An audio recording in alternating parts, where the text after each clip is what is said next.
in-board service, and have now over the years served on a number of different nonprofit boards, and have come to this role with a lot of views about nonprofit governance and nonprofit boards, and that some of you may want to hear, some of you may not want to hear. We could do another program on that.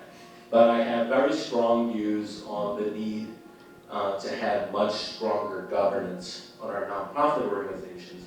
And in my view, the more the nonprofit organization serves vulnerable populations, the more critical the need, the more essential, the more it has a unique service or mission, the more it is important to have an excellent board. You cannot have an excellent nonprofit organization if you don't have a very strong board. And I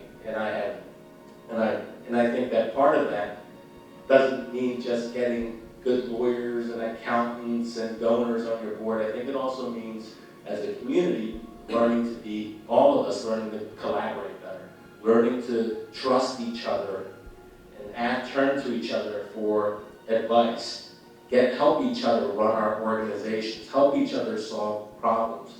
And I've over time also learned to be a donor. Many of us learn to be a donor rather than in church, right? And in terms of organized philanthropy, it was a whole new thing for me when I was at the University of Michigan Law School.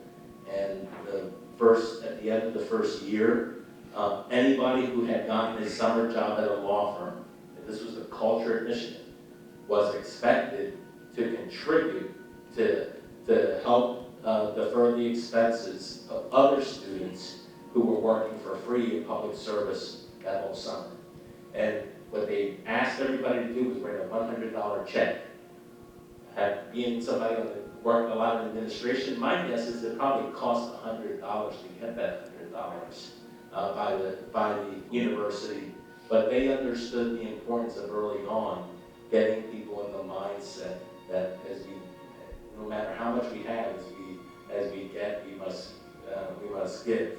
Having also been around Philadelphia and worked in government and seen the importance of the generosity of people and organizations, sustaining organizations that enrich our lives and also serve our neighbors and often keep our neighbors healthy or alive, you appreciate those contributions and you appreciate that effort most when it goes, which for me just underscores and becomes a very compelling part of the mission of the Philadelphia Foundation.